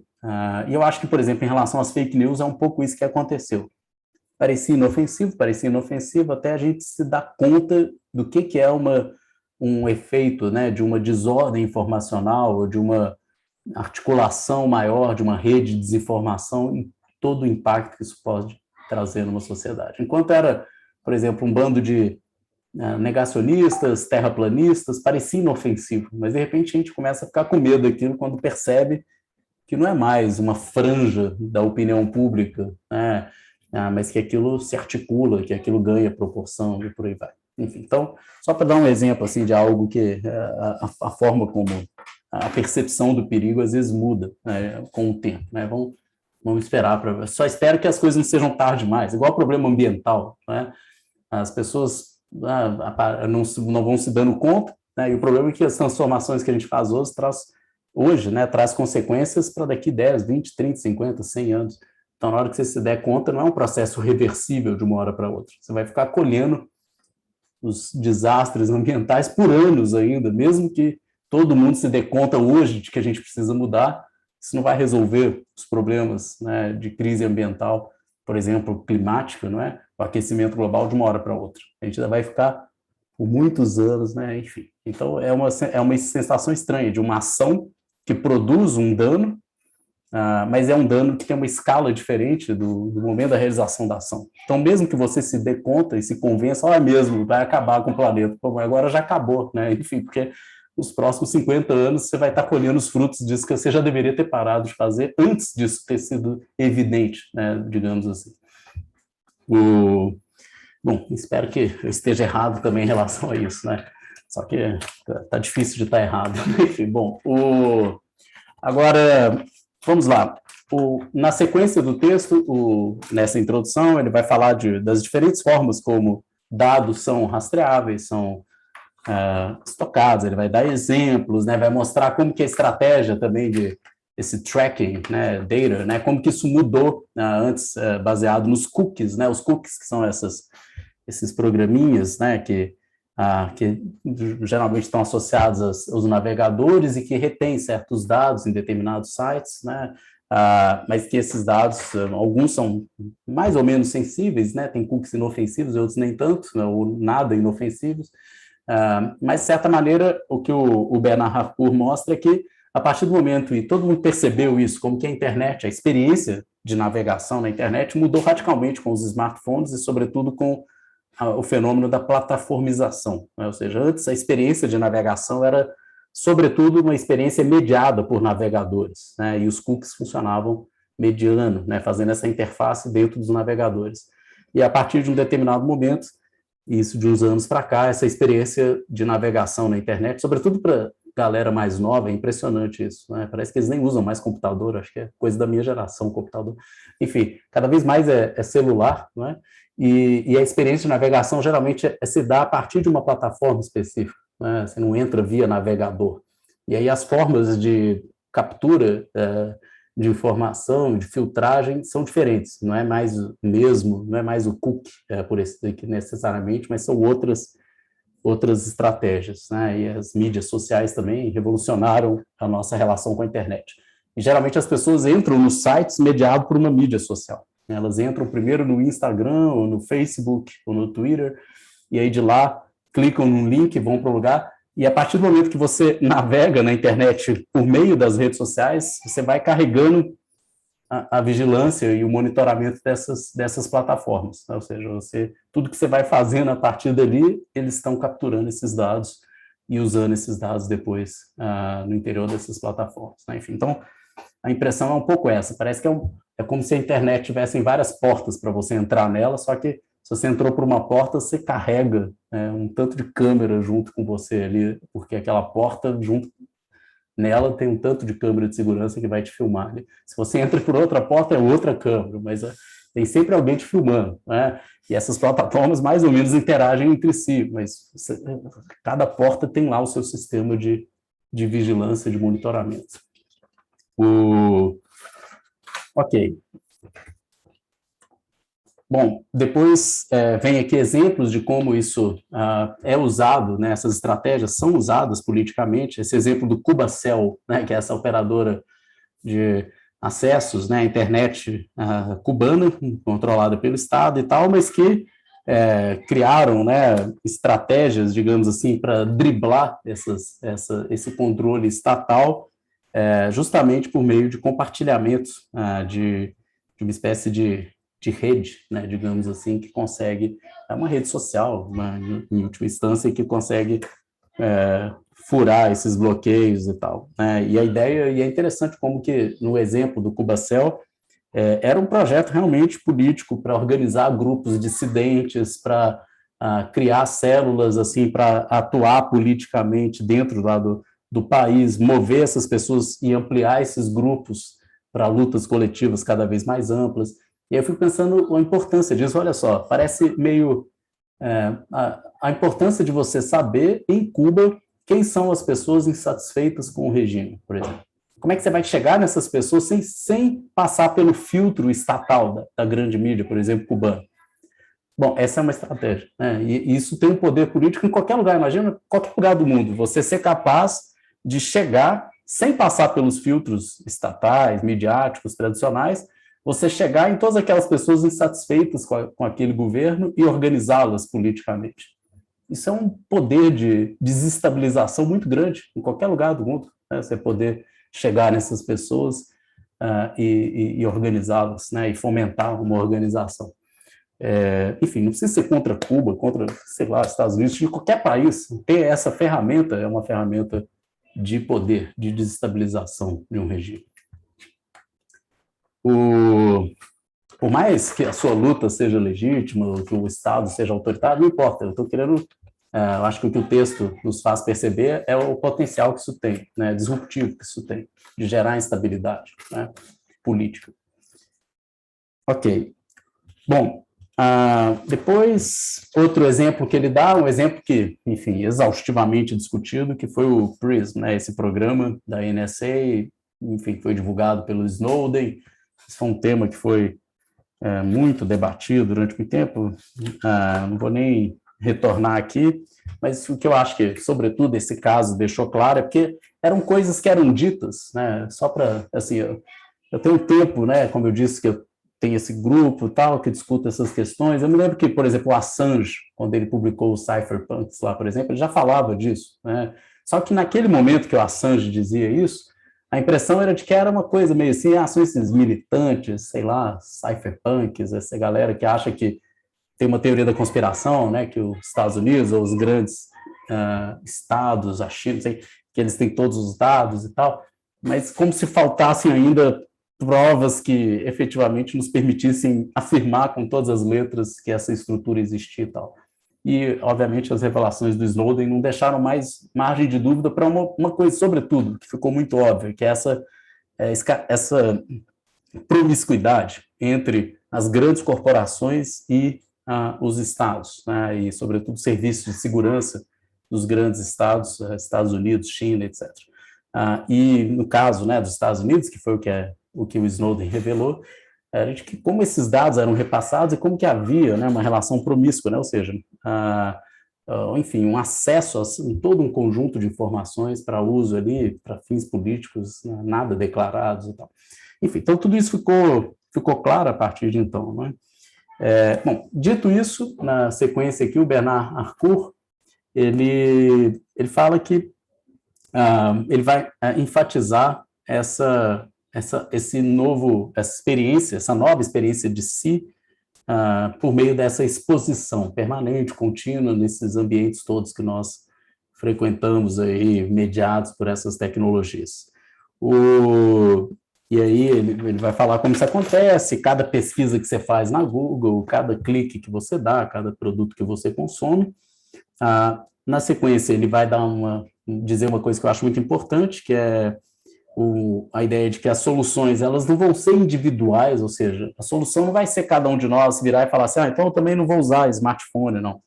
Ou eu não vou instalar, sei lá, os serviços da Google, né? Que é aquela coisa que, aliás, a gente tem uma clara noção de que a Google sabe tudo que a gente faz quando a gente precisa reinstalar, compra um celular novo e precisa reinstalar os programas. Aí você entra com a sua conta da Google, a primeira pergunta que o celular te faz é qual a sua conta da Google, né? Porque é algo do tipo assim, fala isso de uma vez, que aí o resto você nem precisa fazer mais nada, pode deixar que a gente faz por você, né? E aí, de repente, o seu celular tem todos os mesmos aplicativos instalados, os contatos, está tudo ali, né? Aí você fala, olha que beleza, né? Que fácil, né? Antes eu me lembro que quando eu tinha que formatar um computador e instalar um novo sistema operacional, eu tinha que anotar e reinstalar programa por programa, né? O celular era um saco, né? Você tinha que ficar lá tentando transferir, dava pau a sua lista de contatos, aí você tinha que começar tudo de novo. Enfim, então era um negócio chato. E aí, de repente, o celular novo está lá com tudo, né? Aí parece que conforto, né? Mas aí a outra pergunta que deveria vir à sua mente é algo tipo assim, mas como isso foi possível? Né? Ou seja, como que se isso foi feito, é porque eles têm todas essas informações com eles, todos os aplicativos que eu uso, né? Todos os contatos que eu tenho, não é verdade? Todos os documentos, né, que já estavam em nuvem ali, né? Enfim, eles nem precisam pegar na sua máquina, mas você já bota direto na nuvem, né? Você já deixa lá para eles direto. Enfim, obviamente, tá tudo ali, não é? Bom, a sugestão do Bernard Harcourt é que não é o caso da gente exigir das pessoas que elas simplesmente abram mão de tudo isso, ou seja, eu não vou ter serviço da Google, eu não vou usar smartphone, eu não vou entrar em redes sociais, aliás, eu nem devia estar aqui no Zoom, né, porque já está errado, né, eu vou ter que fazer adotar uma série de privações na minha vida, ainda mais na pandemia, não é que eu não vou encontrar ninguém mesmo, eu não vou dar aula, né, porque eu dependo dessas plataformas, a minha universidade, a UFMG, usa o serviço da Microsoft, né, do Teams, então não dá para usar Microsoft, né, vê se pode. É claro que a minha aula, tudo está lá capturado pela Microsoft. Enfim, então não dá para fazer nada. Não é? E tem gente que leva isso a sério, digamos, como uma atitude realmente de resistência, ou seja, não vou participar de redes sociais, não vou entrar em videoconferência, eu não vou fazer nada disso. Bom, eu particularmente, assim, eu não tenho nada contra as pessoas que adotam essa atitude, acho até louvável, eu considero um heroísmo, digamos assim.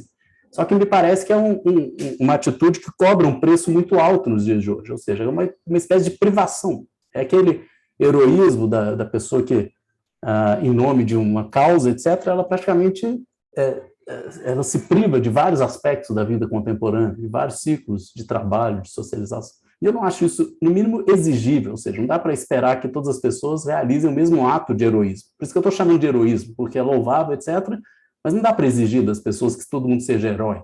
Né? Enfim, me parece que, e também, né, outra consequência outra coisa que eu diria sobre isso é de que essas atitudes, por mais louváveis e heróicas que sejam, é difícil imaginar que elas produzam como consequência mudanças estruturais maiores, por exemplo, no modelo de negócios, na forma como essas plataformas operam, enfim, fica aquela coisa de uma outra pessoa, né, uma comunidade isolada, grupos assim que estão nas franjas, assim, mas isso não produz um efeito estrutural, uma mudança estrutural maior. Para isso, eu, pelo menos, sou daqueles que ainda acredito na ação coletiva, né, ou seja, de enfrentar os problemas compreendendo a dimensão deles e mudando na sua estrutura, as formas de regulação, impondo limites, né, barreiras mesmo, primeiro legais, mas também técnicas ao funcionamento desses sistemas, e por aí vai. E acho que essas mudanças trazem, por exemplo, uma mudança que a gente faz no modo de funcionamento de uma plataforma traz uma repercussão, às vezes, muito maior do que um conjunto de ações individuais isoladas, né? Enfim, então eu prefiro atuar primeiro, né, nesse nível, ou seja, tentando entender o que está acontecendo, a dimensão, a dinâmica, o funcionamento dessas plataformas e pensar em estratégias de atuação.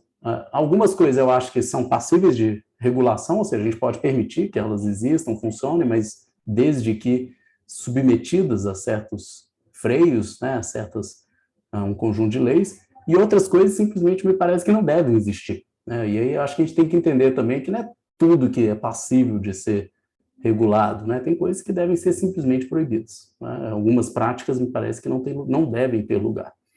Enfim, é mais ou menos como, sei lá, vamos pensar na prática da escravidão, por exemplo. Não é uma coisa, não, vamos conciliar a escravidão e vamos tirar as correntes de aço. Não é uma coisa que a gente compactua com a prática. A gente pode compactuar com o trabalho assalariado, que já não é grandes coisas, mas desde que submetido a leis trabalhistas, por aí vai. Já é algo a ser conversado. Bom, na sequência, o enfoque é esse, de que nós nos tornamos virtualmente transparentes, seja de maneira... estejamos ou não de acordo em relação a isso. E aí acho que o texto é muito interessante, o Harcourt é bem interessante, porque ele deixa isso sempre claro, né, que as pessoas participam com maior ou menor relutância, mas estão lá participando, e no fundo é essa participação nesse mundo, nessa sociedade da exposição que interessa mais ele. Pouco importando o grau de adesão que você tem com isso, né?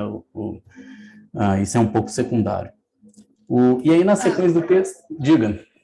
Nessa parte que você está trazendo para a gente, tem uma fala dele, né, que eu achei bem interessante, coloquei no chat, mas só para a gente não perder, que é nesse momento ainda, que ele vai falar sobre a formação de selfies, né? 2 selfies distintos.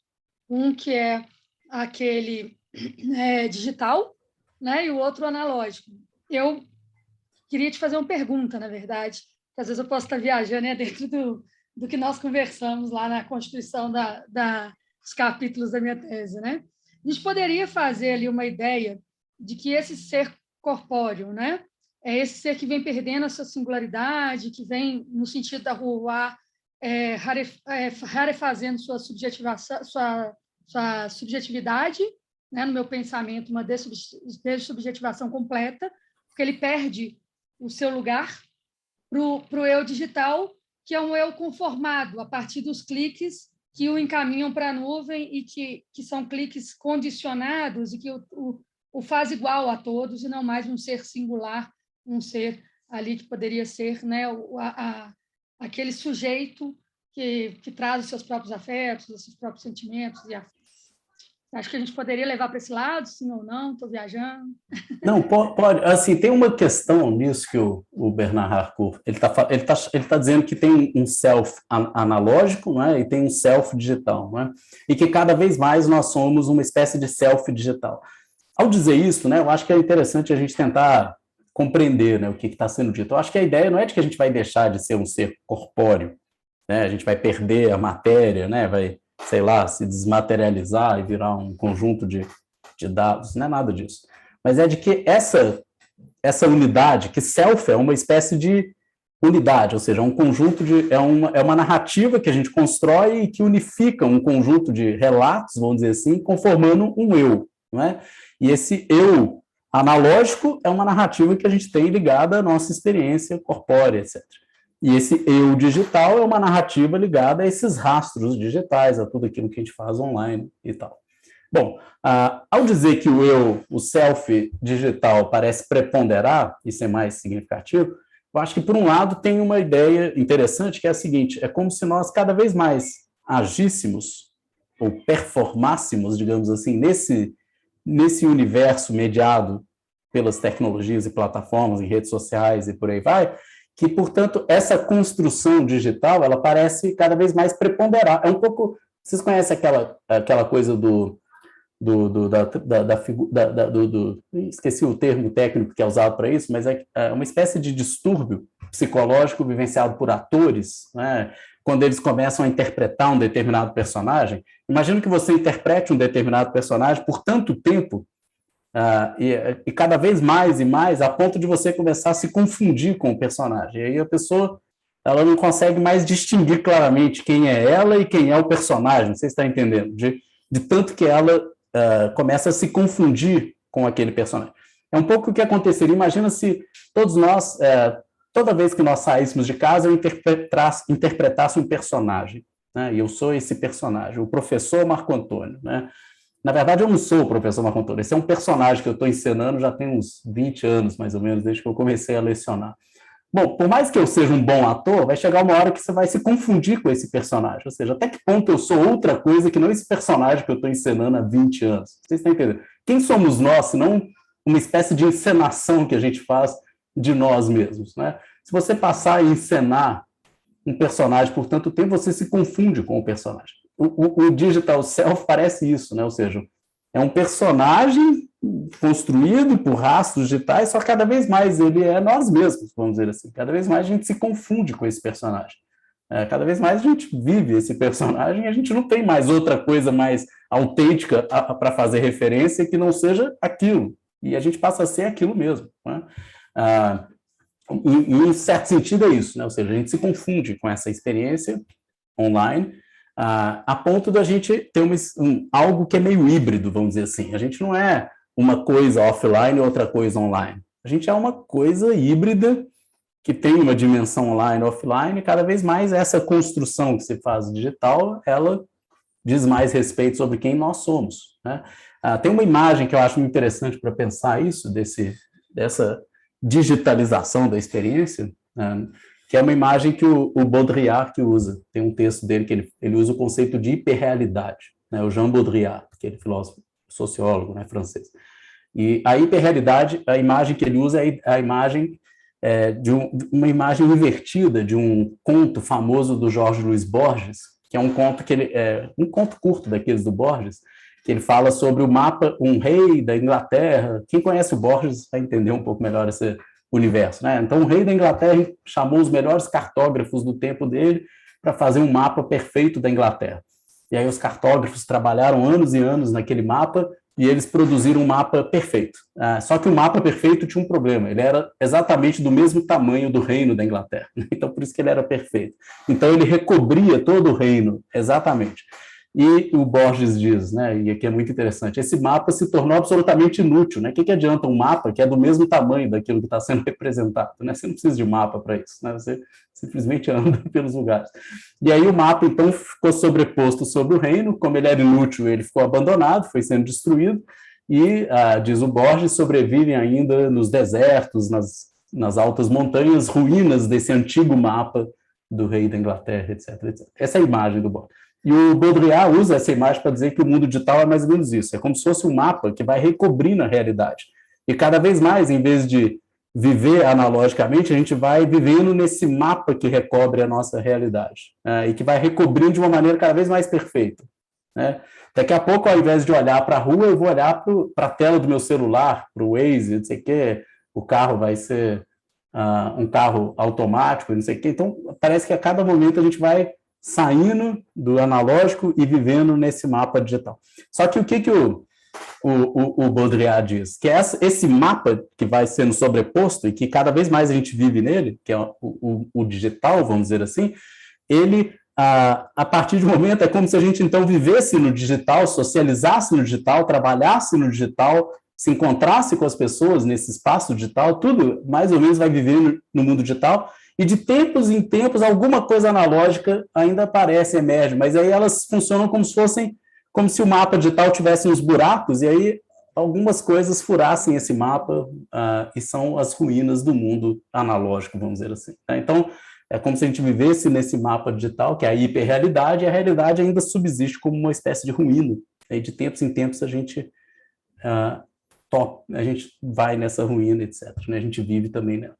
Então, é uma inversão, é um mapa do Borges invertido. Né? Em vez do mapa ser destruído e a realidade prevalecer, a realidade ficou submersa, digamos assim, e a gente começou a viver no mapa digital. Eu acho que essa é um pouco a imagem, né, do digital self como esse ser que vai sendo construído e cada vez mais nós somos ele, num certo sentido. Né? Mas o que você ia dizer? Acho que essa ideia dele também da Polaroid, da cor, né, da foto que vai se perdendo, é muito por isso também. Tem momentos onde ainda aparecem algumas colorações, né, nessa ideia analógica, mas o digital se sobrepõe ali. Achei bem interessante a colocação dele também, que combina com o que você trouxe.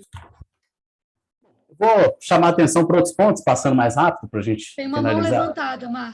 Ah, é? Desculpa. Quem quer? O Felipe. Pode falar, Felipe.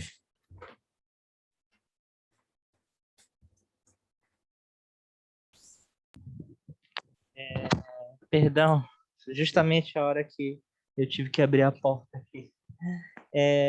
Foi muito legal essa interferência da Giovana, professor, porque quando ela falou, perdi um pouco o fio da meada, mas sobre a questão do clique, e isso é justamente o que eu tento pensar assim na minha tese, né? Sobre essa dimensão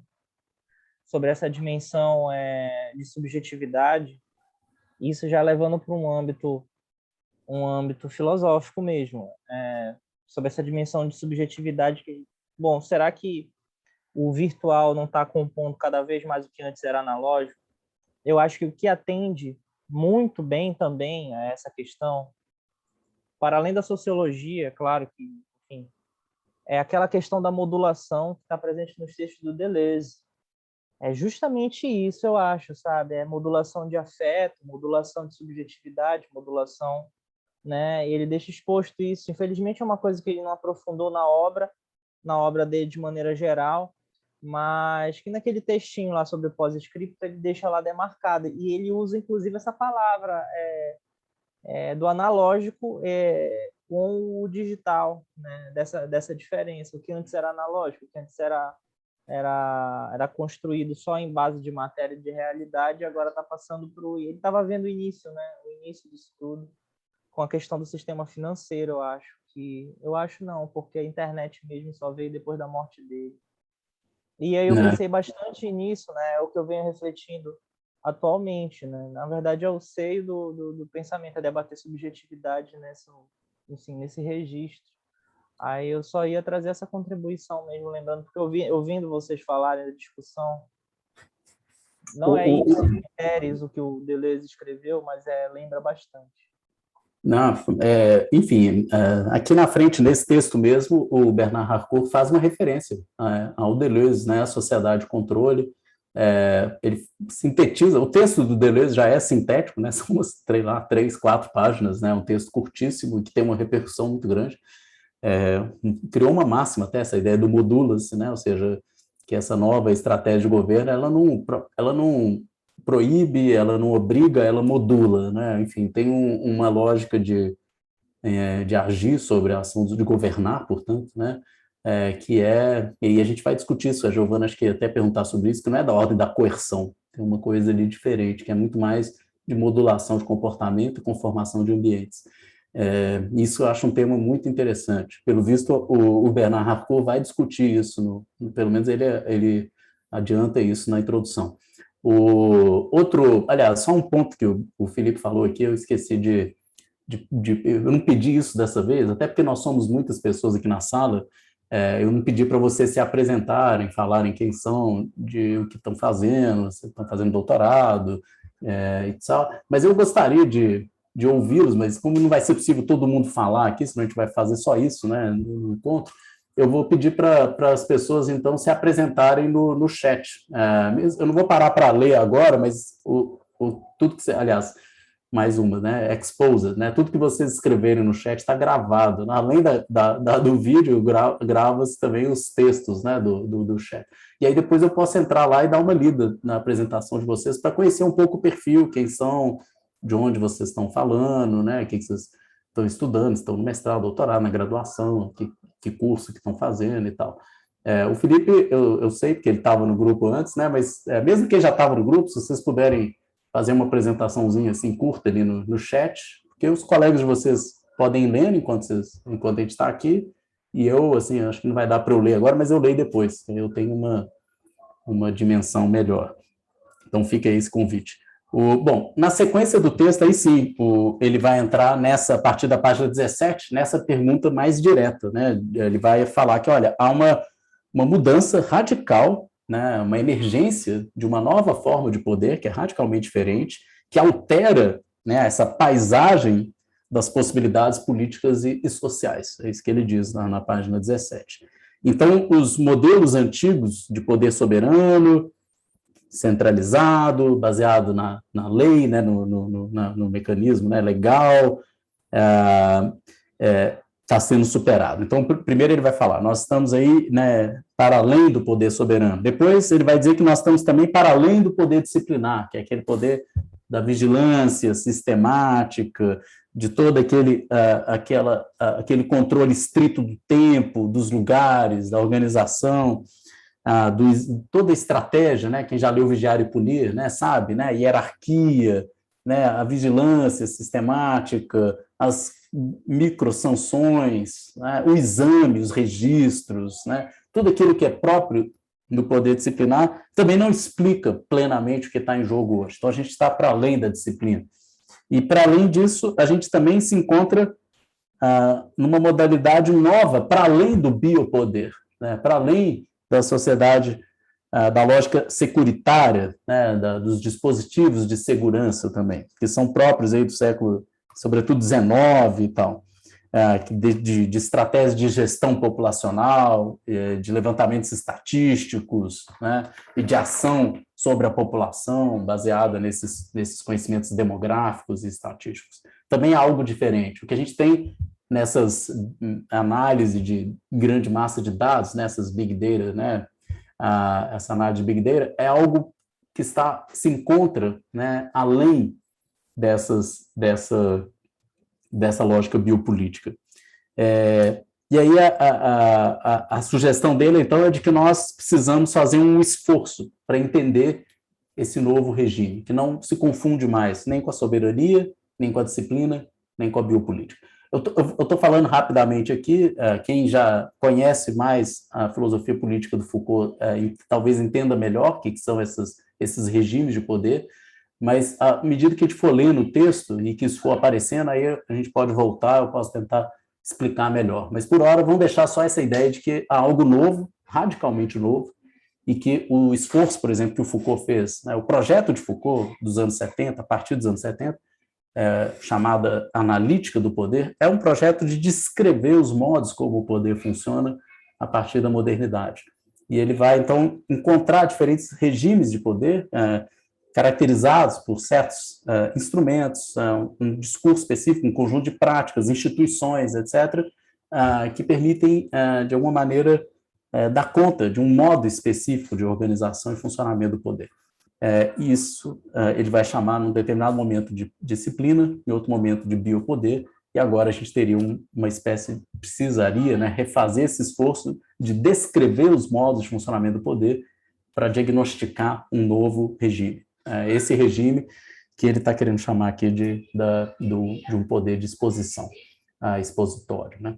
Bom, na sequência, o texto, né, ele aponta na direção certa, porque ele é de 2016, mas ele diz que cada vez mais a nossa existência digital se torna a nossa própria vida. Isso me faz lembrar muito um termo do Luciano Floridi, a ideia do on-life, né? Ou seja, mais do que online ou offline, ou seja, mais do que uma vida online, que seria uma vida diferente da offline, a nossa vida é o que ele chama de on-life. O on-life é uma vida que é híbrida, ou seja, ela não é nem online nem offline, ela é além, digamos, da distinção entre online e offline.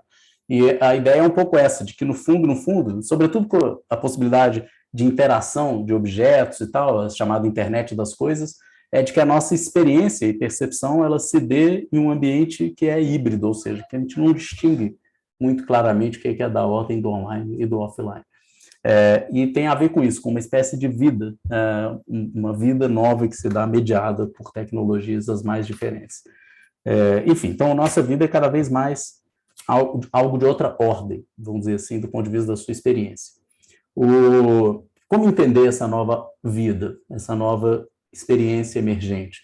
O autor vai recusar algumas categorias, né? Não se trata exatamente de uma sociedade de espetáculo, como o Guy Debord tentou descrever. Não se trata de uma sociedade disciplinar, como o próprio Foucault escreveu.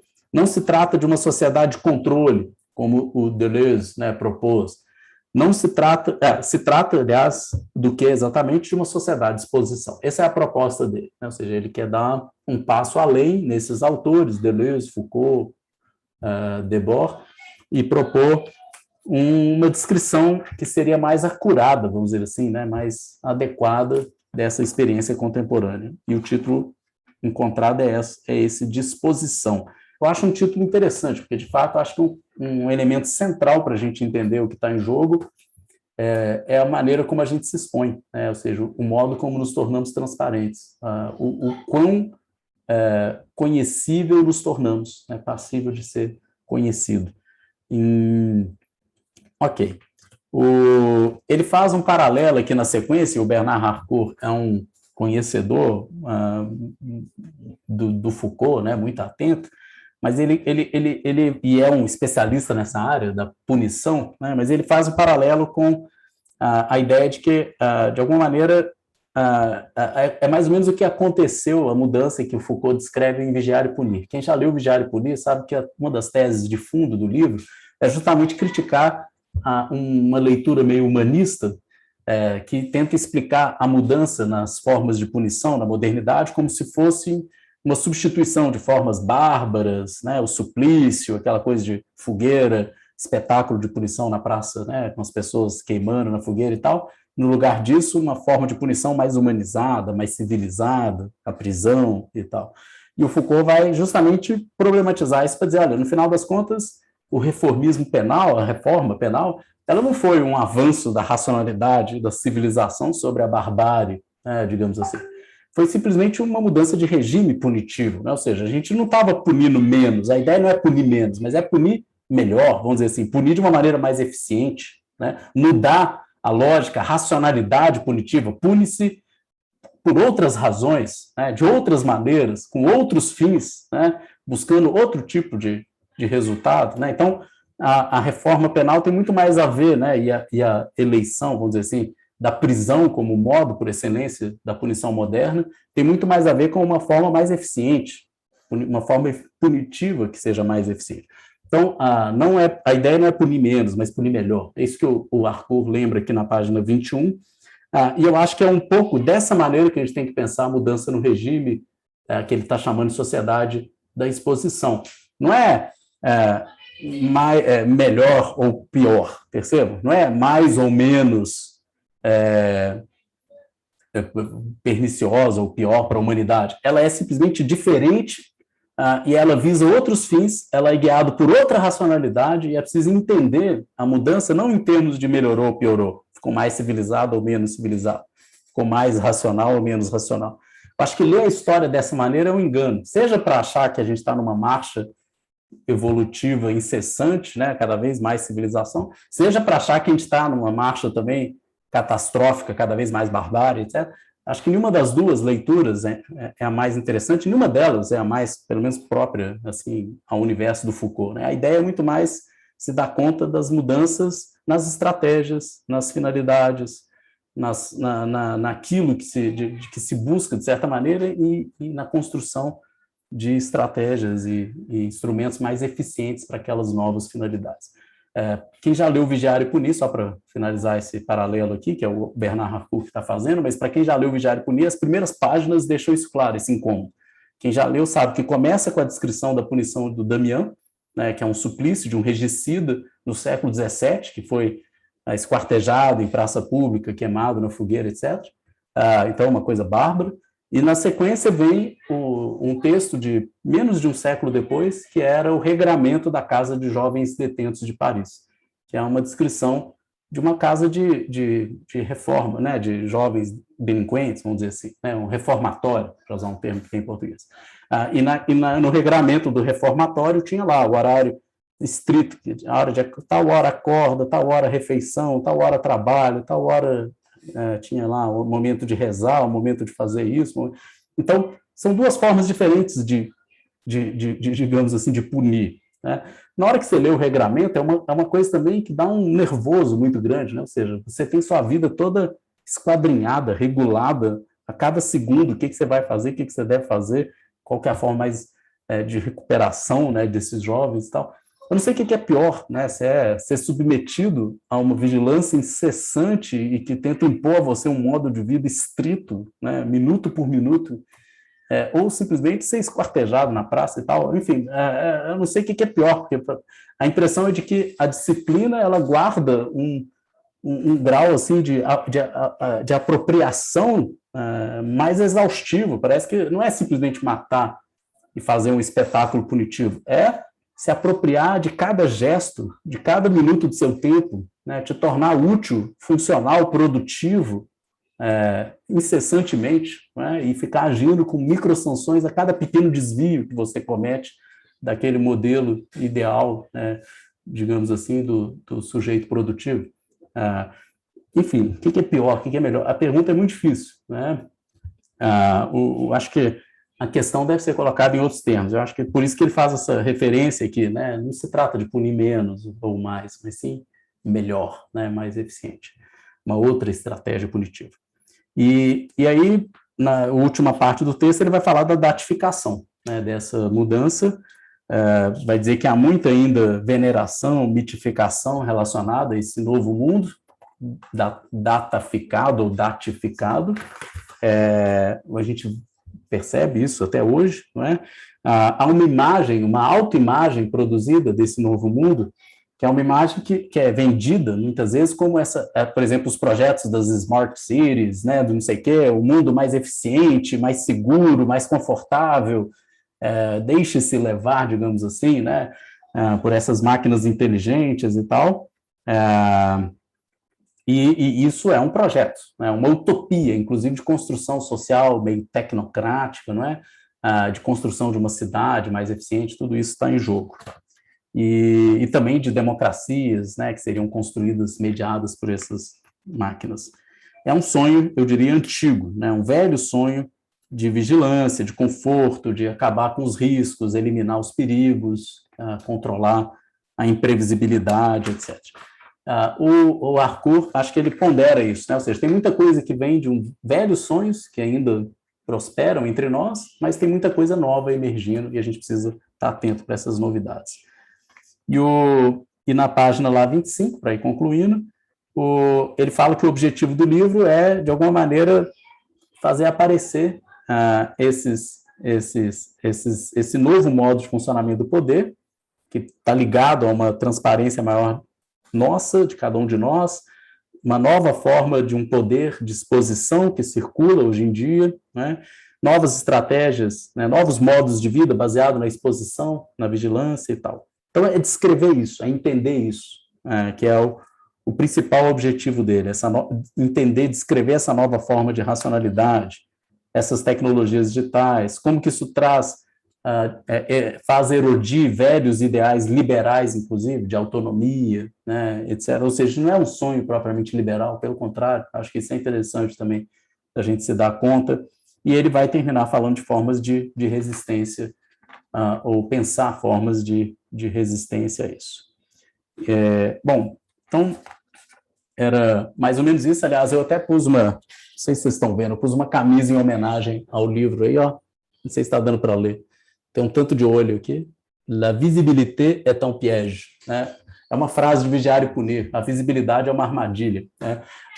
Porque eu acho que grande parte desse livro aqui traz essa dimensão, né? Ou seja, nos tornar visíveis, transparentes, é uma grande armadilha, né? Ou seja, nós mesmos somos capturados nessa exposição que nós fazemos de nós mesmos. Nós somos prisioneiros, né, daquilo mesmo que a gente ofereceu para os nossos, digamos, aqueles que nos aprisionam, de alguma maneira, nos aprisionam justamente porque eles conhecem muito sobre nós, né? Ou seja, eles têm tanto conhecimento sobre quem nós somos que nós nos tornamos reféns, em grande medida, deles, né? Não sei se você já pararam para pensar isso. Quando você conhece muito sobre alguém, você exerce poder sobre ele, né? Ou seja, você tem uma ascendência sobre ele, você dirige ele, você sabe o que ele pode querer ou não fazer, e com isso você tem capacidade de agir de uma forma, de maneira a conduzi-lo, né? De uma maneira a afetá-lo de uma forma muito mais eficiente, não é?